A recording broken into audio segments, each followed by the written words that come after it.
And that's about it for me, guys. Like I said, thanks very much. I'll be back on Monday at 4 o'clock Eastern. And until then, God bless you all. I love you and peace. Thank you so much, Rev Wayne Stills. And Audsie, it's time for you with Course in Mysticism and Miracles by Dr. Don Mundy. This mic is all yours.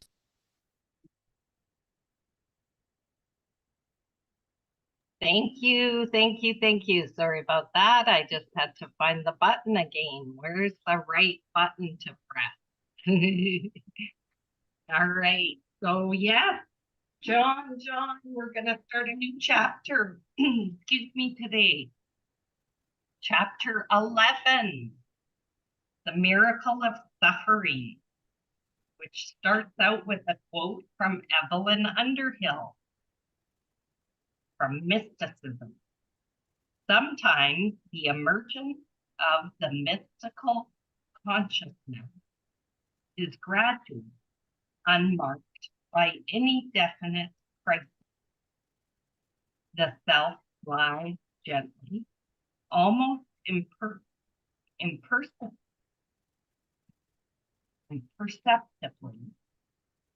from the old universe to the new. The records of mysticism, however, suggest that this is exceptional, that travail is the normal accompaniment of travail. What does that mean? Travail. Travail is the normal accompaniment of birth.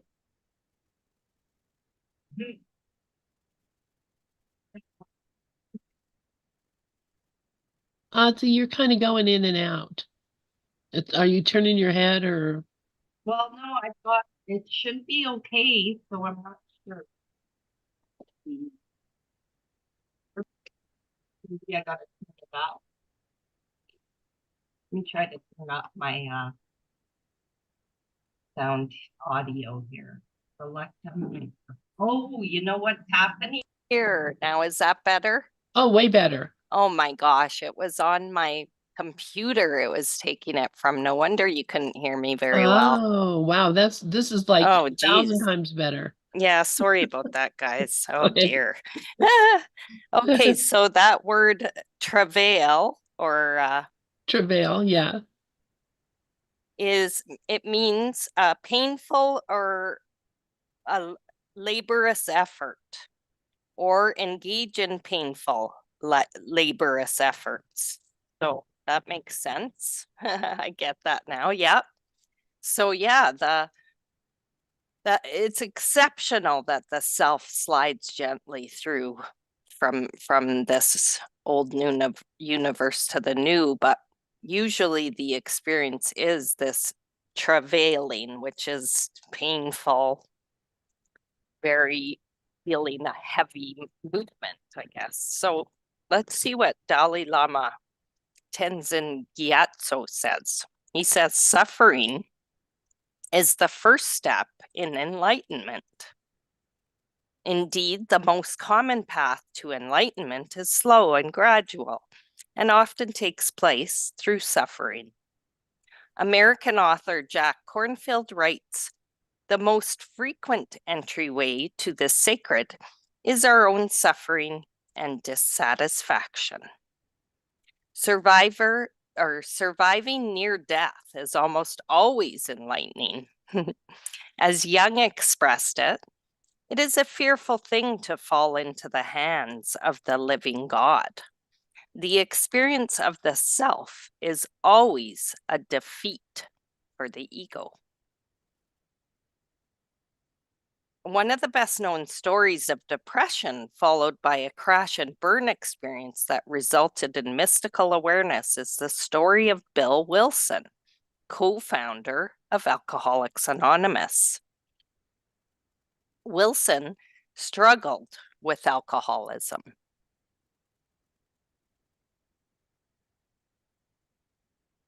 And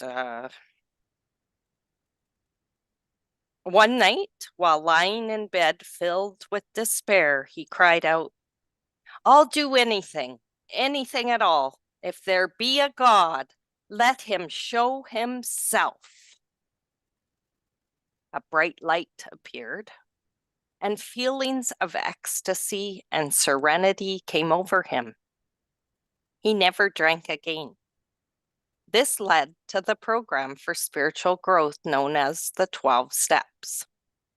As Joseph Campbell expressed it, it is by going down into the abyss that we recover the treasures of life. When you stumble, there lies your treasure. Only conscious suffering, says Gurdjieff, makes any sense. Well, and that does make sense because I mean, when this life is moving along and just tickety boo and wow, all boxes are checked, dots or I's are dotted, T's are crossed, ducks are in a row, all those sayings. When that's happening, I'm just a happy camper, right? I'm so, well, what's wrong? No, as soon as a little thing comes in, anything, it could be anything. Who knows what it will be to come in and disrupt that peace. But it's got to be something that obviously gets my attention, and then something I will then focus on, which then brings about this experience of suffering, which only then makes me look at my thoughts or at the situation. And sometimes for a long time, I didn't look to that because I didn't see that as happening. So it's just whatever's in my experience is what I'm going to see. The fastest horse, Meister Eckhart says, suffering is the fastest horse that carries you to perfection. And going back to just that bravery, being brave, that, you know, the sickness that we signed up for this, that we signed up to suffer. You know, just myself with just whatever is going on with me here.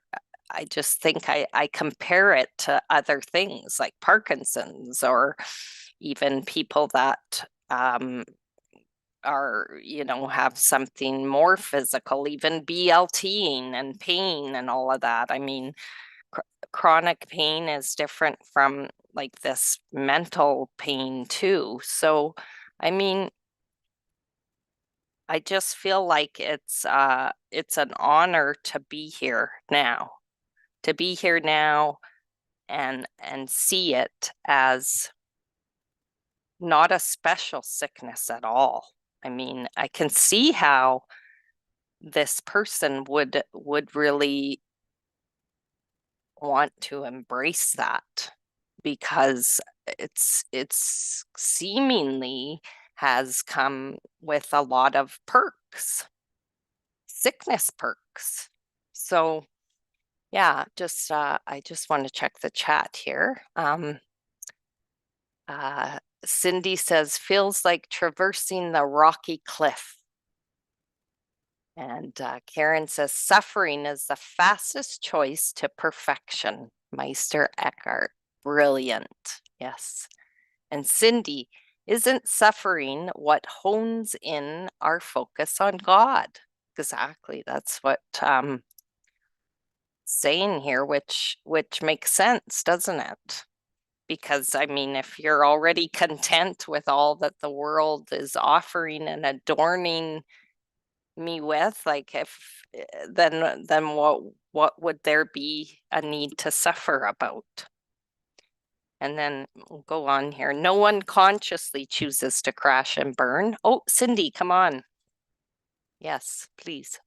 Thank you. You took me down a road of envisioning when the word you used, not travail or something like that, and it made me think of traversing on the rocky cliff. And so now I'm going down that road of comparing, you know, my progress or my path or my process, I guess is the word, it's much like that. If I'm, like rock climbing or hiking, through the mountains, and you come to these rocky cliffs, and you have to, which would be my suffering, would be the rocky cliffs or my fears. And really, because I have rock climbed before in my life, and when you are in those perilous positions, you hone in on exactly, where to put my hand that would bring me, safety and where, and so then, and so it does make me focus, because my suffering becomes too much. Then I finally give in. I want, I don't want this anymore. Show me what I need to do. Show me where I need to put my hand exactly, and I'll, do that. Do it. Put my hand there, and I'll stay close to this, as close to the side of that rock or that cliff that I can, and I will, trust in the next level or the next step that I'm going to take, that the right rock or the right foothold or grip will be there, and then I'll get through that, and then it will even out into a path of, easiness of soft dirt, lots of trees, maybe a brook or whatever, and I can, coast for a while in that faith until I come again to a hard spot, and hopefully I remember what I learned and take that with me to the next rocky cliff. Anyway, I just wanted to throw that in there. Thank you. Oh, Cindy, I absolutely love that. Love that the trust for the rock climbing. Wow, that's absolutely brilliant. I could see that when you're there and you're suffering and you just surrender, and then it's shown to you where to put your hand, or your hand just goes there. Before the thought. I mean, I've had that experience where I'm just doing and there's no thought, and then the thought comes kind of scampering in after, trying to take credit for what's happening to build the story again. So as you were saying that, I could clearly see it. So thank you so much, Cindy. And Karen, please.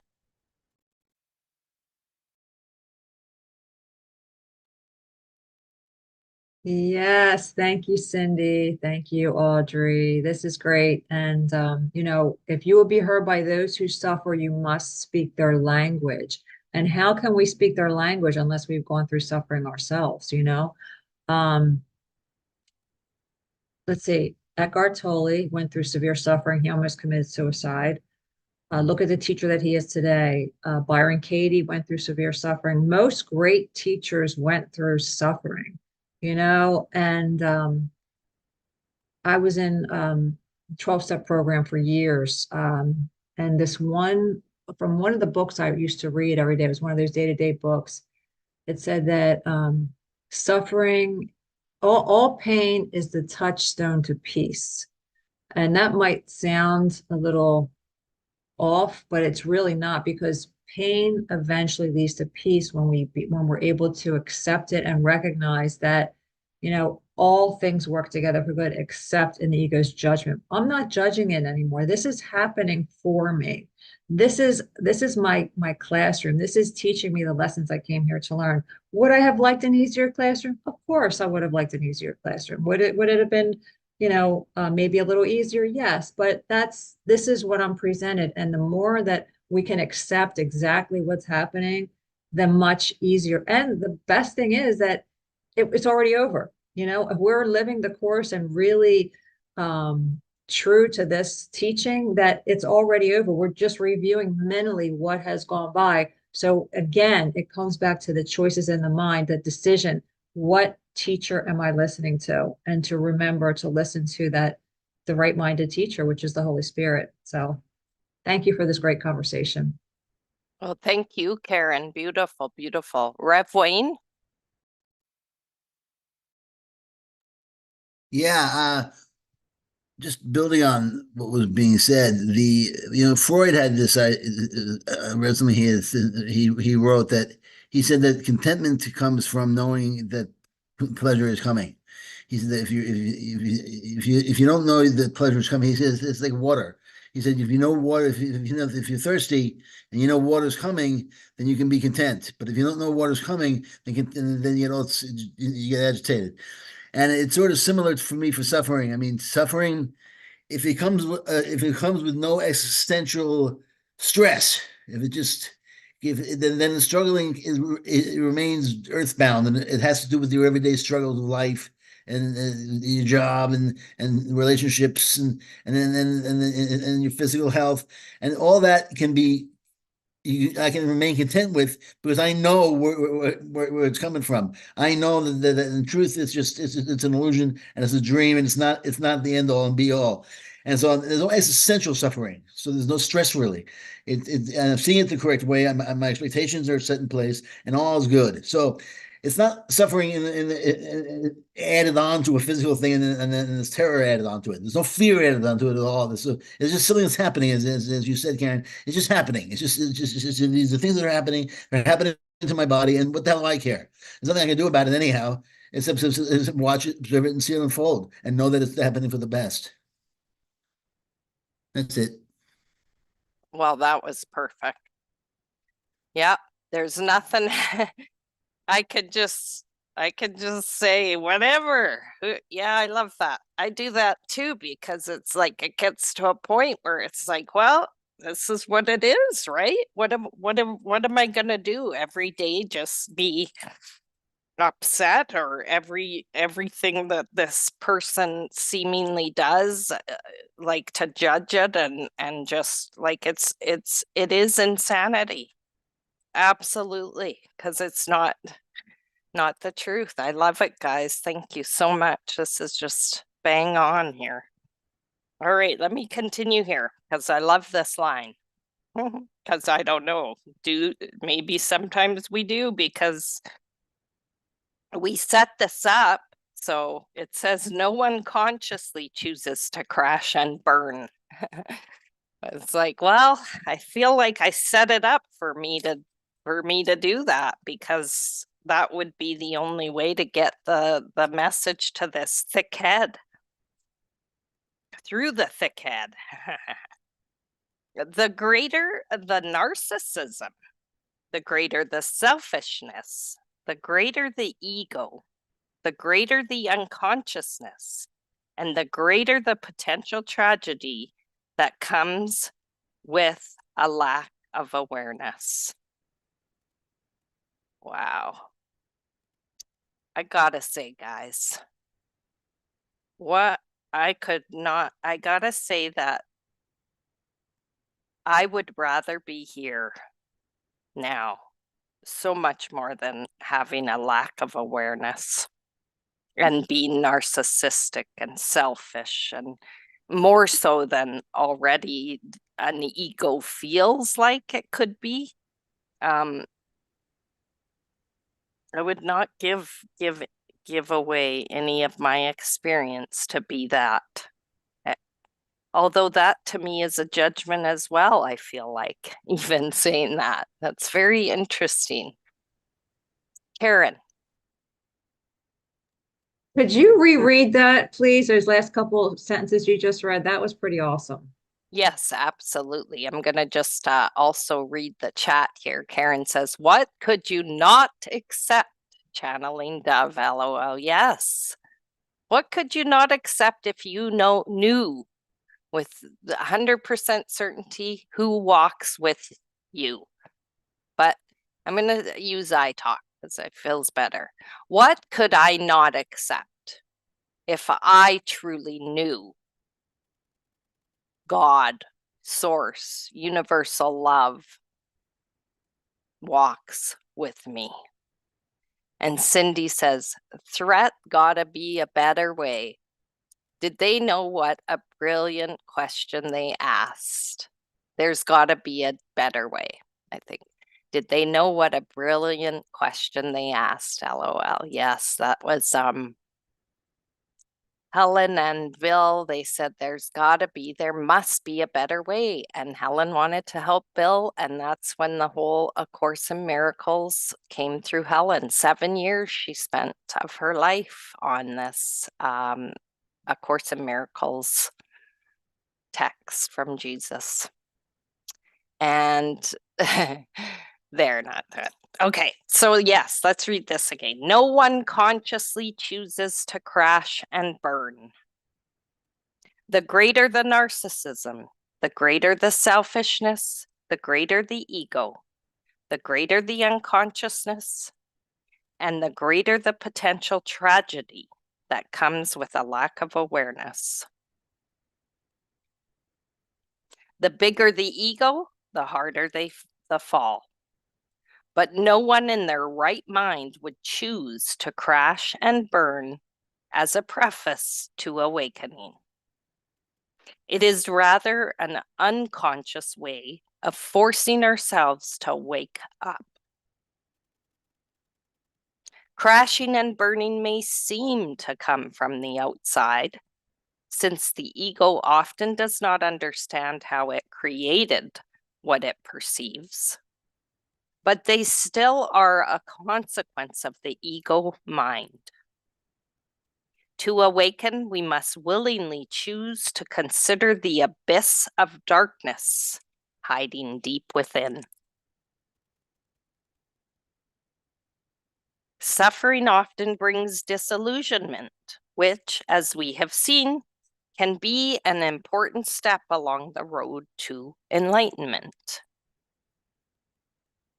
Although it may not seem like it at the time, being disillusioned is one of the best things that can happen to you.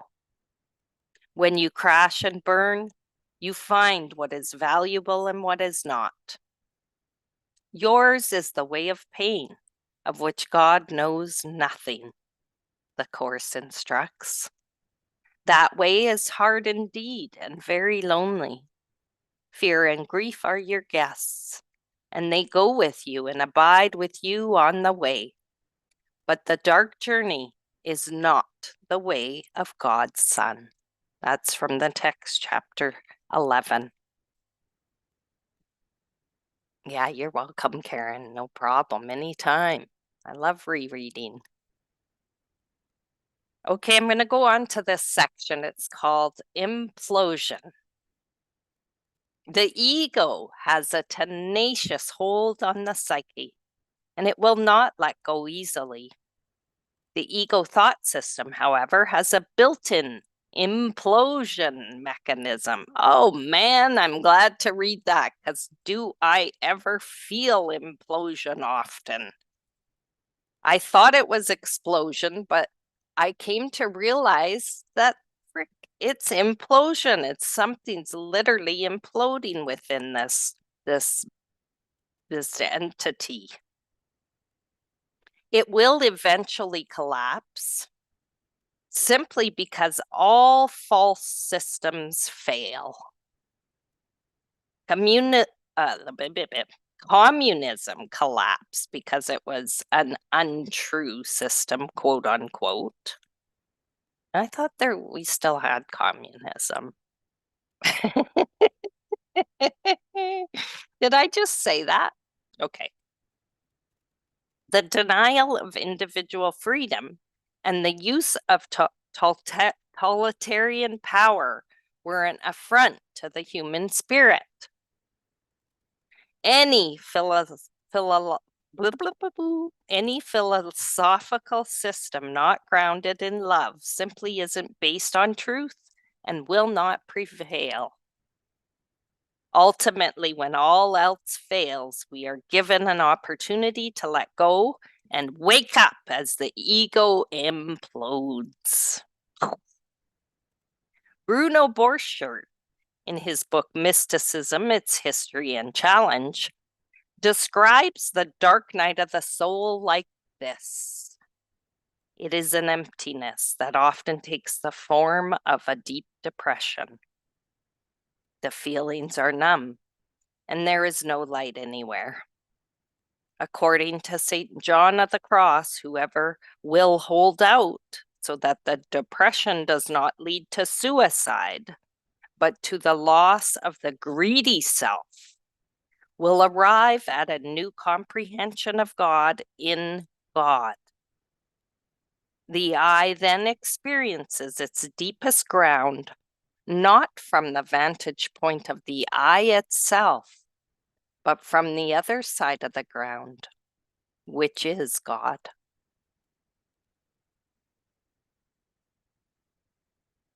It is an emptiness that often takes the form of a deep depression. Yes, yes, yes, that's what I remember having young when I was a teenager and being told I was depressed and then going to counseling for depression. And inside I was like, I'm not depressed. Something else is wrong. There's something else wrong here. I'm not depressed. The feelings are numb and there is no light anywhere. According to St. John of the Cross, whoever will hold out, so that depression does not lead to suicide, but to the loss of the greedy self. And yeah, so that depression does not lead to suicide.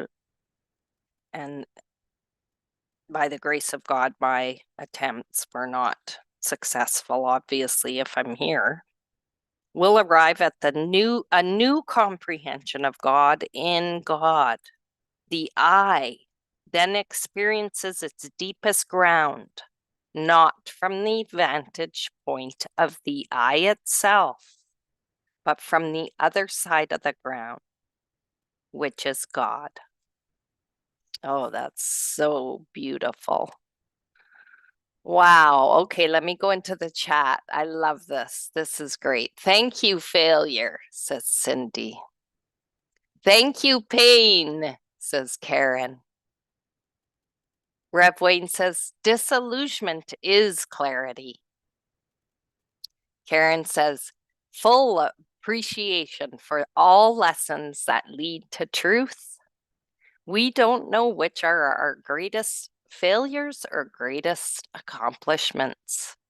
An ACIM paraphrase, because we do not know what anything is for. Cindy says, I'm the one exiting the cave onto the fresh air, bright sun, cool grass, still grappling, but less I am becoming accustomed to the light. But yes, I am becoming accustomed to the light. Karen says, you were not depressed, Audrey, probably feeling alien to this world. Yes, Karen. 100% true. I did some work with a reverend from Pathways of Light, and we were working through some of those courses through Pathways, and I did a session with her where she had me go back and just go through this meditation and then meet whatever was happening, because I reset some things in my past that I literally could feel being undone. But what was most interesting was that I could feel somebody behind me as I was going through this cave. And I turned around and it was literally an alien. It was an alien in human form. But what I'm realizing now is it was really just this shadow of me. And yeah, so yeah, not feeling alien. Yes, Karen, thank you. And thank you. And Cindy, please. Oh, I think I forgot what I was gonna say. I got so engrossed in what you're saying, so, yeah. I'm gonna lower my hand. Sorry. I apologize there. You lost your thought. Okay. Well, that was really good, you guys. So good. I am gonna stop there and just wow. I just love everyone. I love when it doesn't come together, and I love when it comes together, because without the other, I couldn't see the one. So oneness prevails. I love you. Thank you, everybody. And Cindy, are you up again? Did you remember? Or is that still from before? It's probably still up from before. All right. Thanks, Um, Lynn, so much. Thank you so much. And you just reminded me there's a commercial on if you I don't know if you maybe get it in Canada, I don't know. But it's all about boredom. You know, if it weren't for boredom, we wouldn't be reaching for things. If we weren't bored, we wouldn't be trying new things. We wouldn't be going out into space. You know, boredom is a blessing. And this guy is going on about, you know, how how wonderful it is that we can be bored. I don't even know what the commercial is for, to be honest with you. Um, and I remember listening to it and going, that's right. You know, this feeling of incompleteness that keeps us looking for whatever it is. And this is where we're getting to. Thanks you guys so much. I love you all. And love you, Audsie. And we'll see some of you tonight, maybe all of you. I don't know. 7 p.m. Eastern, same bat channel, same bat station. Bye, guys. Bye, buddy. Bye-bye. Batman out. Bye, thanks all. Thank you. Love you all. Bye-bye. Bye.